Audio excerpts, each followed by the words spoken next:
Bom, então mais uma vez explicando aqui, né, vamos ver as características da clínica, né, dessa doença. Período de incubação. O que é esse período de incubação?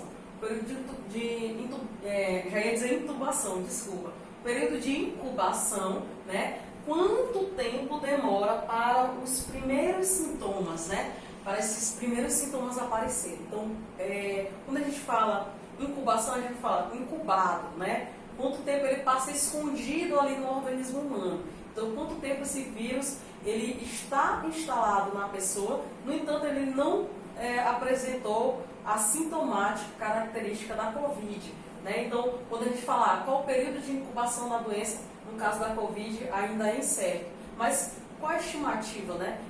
O que os estudos mostram, quanto tempo que esse vírus ele fica incubado, escondido ali na pessoa, até ele começar a apresentar os sintomas, sair do assintomático para o sintomático. Então, período de incubação para a Covid-19, indicativo para ser dentro dos 14 dias, né, após a exposição. Com a maioria dos casos ocorre cerca de 4 a 5 dias após a exposição. Então a gente fala, né, de uma semana a 2 para o aparecimento dos sintomas, né? São exatamente esses entre os 14 dias, né? E esse período ele oscila de pessoa para pessoa. O espectro de gravidade da doença, né, a infecção sintomática, ela vai de leve a crítica, ou seja, felizmente, vamos ter a maioria da população, ela não vai desenvolver, né, sintomas clínicos graves, mas vão apresentar algum sintoma, né? Então, a maioria das infecções não são graves.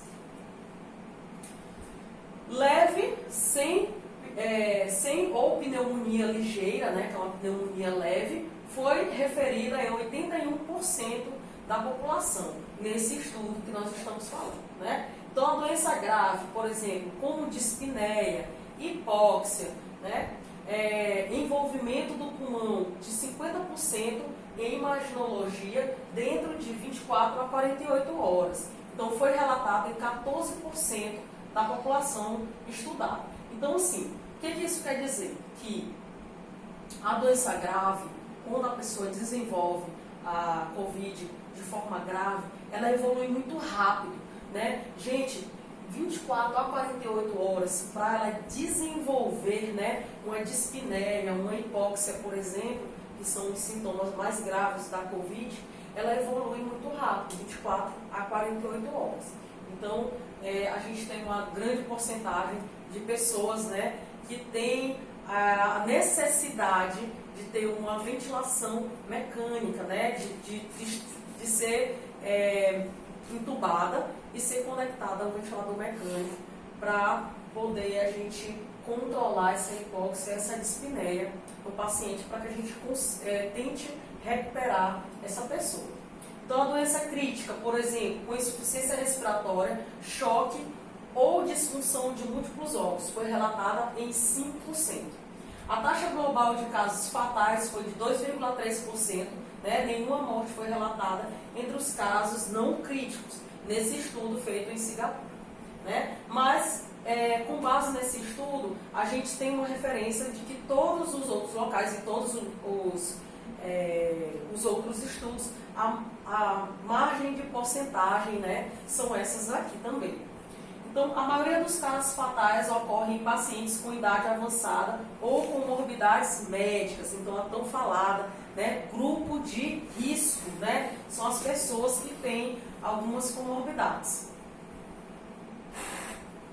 Aqui, ó, as comorbidades têm sido associadas como doença grave e mortalidade inclui doença cardiovascular. Pessoas com doenças cardiovasculares estão dentro do grupo de risco para que desenvolvam a doença de forma mais grave, né? Diabetes mellitus, hipertensão, doença cardiopulmonar crônica, câncer, até desculpa aqui pelo acento, agora que eu estou olhando, é porque esse artigo ele foi traduzido, né? Então o texto às vezes ele vem com algumas palavras que não estão na grafia muito correta aqui pra gente. Então, câncer, doença renal crônica. Então, os Estados Unidos também, lembrando aqui, que ele incluiu a obesidade, né, como um fator de risco também, além de doença hepática. Então são esses os principais, né, as principais comorbidades associadas à doença grave e à mortalidade sobre essa doença, sobre o Covid. Bom, as manifestações clínicas tão faladas. A gente tem aqui pneumonia, parece ser mais séria a manifestação frequente da infecção.